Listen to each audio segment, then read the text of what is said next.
হোয়াটসঅ্যাপে কথা হয় নেইমারের সাথে আমার। কিন্তু আপা আপনি কোন নেইমারের সাথে কথা বলছেন? নেইমার জুনিয়র না নেইমার মিডিয়াম? তো হোয়াটসঅ্যাপে আপনার সাথে কি কথা হয় আপু? কিভাবে খেলতে হয়, খেলবেন কিভাবে, ওটা শিখায়? আর কোন ভাষায় শেখায়? বাংলা ভাষায় না অঙ্গভঙ্গিতে? ওর জন্য দোয়া করেন, ওর শরীরটা বেশি একটা ভালো না। নেইমারের শরীর খারাপ না আপু, ও নাটক করতেছে, আপনি একটু জাজ করে দেখেন। আপনার সাথে কক্সেস বাজার যাবে, ওই জন্য খেলবে না। আমার একটা বন্ধু আছে, কারো কাছে পাত্তা না পেয়ে ফেসবুক অ্যাকাউন্ট খুলছিল নেইমারের নামে। আপা আবার তার সাথে কথা বলেন নাকি? আমি চাই যে, আমি জানি না প্রথম ম্যাচ খেলতে পারবে কিনা, বাট পারবে পারবে আপা, আপনি শুধু নেইমারের কাছে গিয়ে নেইমারের শরীরে যে কোনো এক জায়গায় আপনার হাতটা রাখবেন, ক্রলিং করতে করতে হলেও গোল দিয়ে দেবে।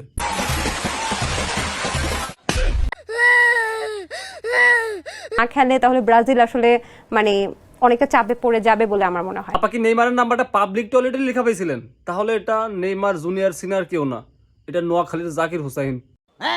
কথা কি পর্দার সহিত বলেন না খোলামেলা বলেন? সাবধানে কথা বলেন, মাঠের নেইমার আবার খাটে না নিয়ে যায়। কিন্তু আপা নেইমারের শরীর খারাপ কেন? নেইমার কি আবার লাগাতার খেলছে নাকি?